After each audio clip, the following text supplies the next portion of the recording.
શનિ મહારાજ જય શ્રી કૃષ્ણ. આપ સર્વેનું મારી યુટ્યુબ ચેનલમાં હાર્દિક સ્વાગત છે. આજે આપણે શનિવારના દિવસે કયું એવું ખાસ કાર્ય કરવું જોઈએ કે જેનાથી બધી જ સમસ્યાઓ દૂર થશે. આ કાર્ય કરવા વખતે આ કાર્ય કરવું છે એવું કોઈ પણ વ્યક્તિને જણાવવું નહીં. જણાવ્યા વગર આ કાર્ય કરવાનું રહેશે. તો આ કયું કાર્ય છે તે આજના વિડીયોમાં આપણે જાણીશું. તો વિડીયોની અંત સુધી જરૂરથી નિહાળજો. જો શનિદેવ સારા કાર્યનું સારું ફળ આપે તો તે ખરાબ કાર્યની સજા કરવામાં પણ શરમાવતા નથી.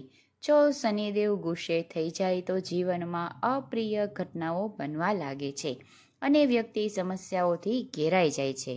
તો તમારી સાથે પણ આવું કંઈક થઈ રહ્યું હોય અથવા ખાસ કરી અને શનિવારે કોઈ નુકસાન થઈ રહ્યું હોય તો તે સંકેત કરે છે કે શનિદેવ કોઈના કોઈ કારણસર આપણાથી નારાજ છે.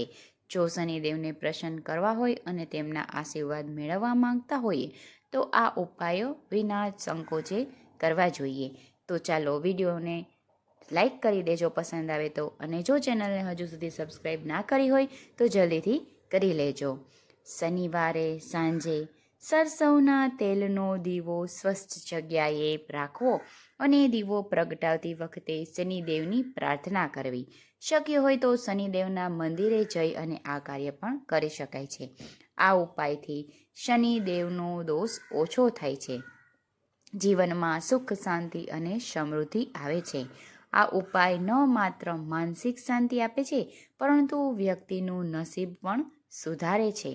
જો શનિવારે શનિ યંત્રની પૂજા કરવામાં આવે તો તેનાથી શનિદેવની કૃપા પ્રાપ્ત થાય છે.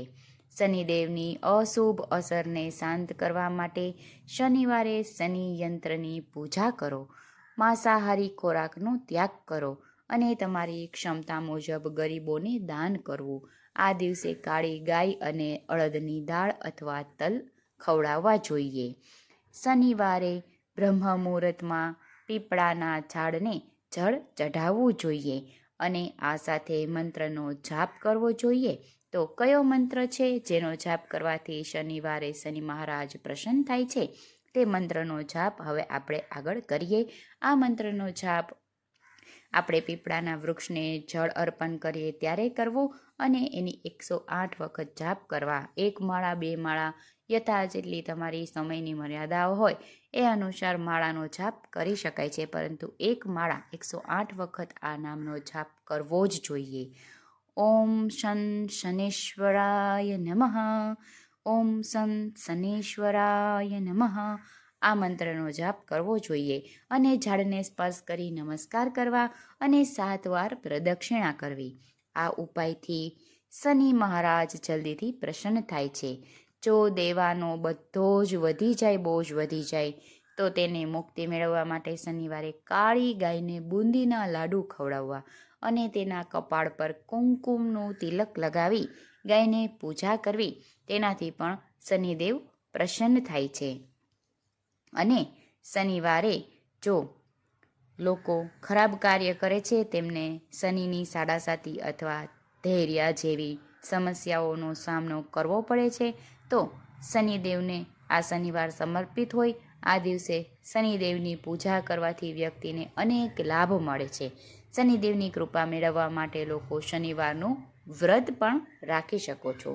કુંડળીમાં શનિ દોષ હોય તેવી વ્યક્તિએ ઘણી સમસ્યાનો સામનો કરવો પડે છે. શનિ દોષને દૂર કરવા માટે સરસવનું તેલ એ અસરકારક સાબિત થાય છે. આથી શનિવારના દિવસે સરસવના તેલનો દીવો પ્રગટાવી શનિ દોષમાંથીને આપણે રાહત મેળવી શકીએ છીએ. વ્યક્તિના જીવનમાં અંધારી ઘટનાઓ બનતી હોય તે પણ અટકાવી શકીએ છીએ. શાસ્ત્રો અનુસાર જો કોઈ વ્યક્તિની કુંડળીમાં શનિનો કોઈ દોષ હોય તો સરસવનું તેલ શ્રેષ્ઠ ઉપાય છે. આ માટે વ્યક્તિએ સાંજે પીપળના ઝાડ નીચે સરસવના તેલનો દીવો પ્રગટાવી અને દીવો પ્રગટાવ્યા પછી પાછળ ન જોવું અને સીધા જ ઘરે જવું. આ ઉપાયથી વ્યક્તિની કુંડળીમાં રાહુનો પ્રભાવ તો ઓછો થશે જ, પરંતુ અણધારી ઘટનાઓથી પણ બચી શકશું. શનિવારે સાંજે બજરંગબલીને ફૂલની માળા અર્પણ કરવી અને દેશી ઘીનો દીવો પ્રગટાવવો આ પછી તેની સામે બેસી અને સુંદરકાંડનો પાઠ કરવો. તેનાથી વ્યક્તિને શનિ દોષ ઉપરાંત વિકસિત ગ્રહોની અશુભ અસરોથી મુક્તિ મળે છે. જો કોઈ વ્યક્તિ શનિવારે શનિ મહારાજની સામે દીવો પ્રગટાવી આ ઉપાયો અપનાવે તો તેમના ઘરમાં હંમેશા સુખ અને શાંતિ બની રહે છે. કોઈ પણ પ્રકારની અંધશ્રદ્ધા ફેલાવવા માટે આ માહિતી આપવામાં નથી આવેલી, પરંતુ આ એક ભગવાન પ્રત્યેનો અપાર વિશ્વાસ કહેવાય આપણાથી, કે જે આપણને દોષ લાગ્યા છે તેનું જો નિવારણ લાવવા માટે આપણે પૂજન વિધિ કરીએ તો એ દોષ અવશ્ય નાશ પામે જ છે.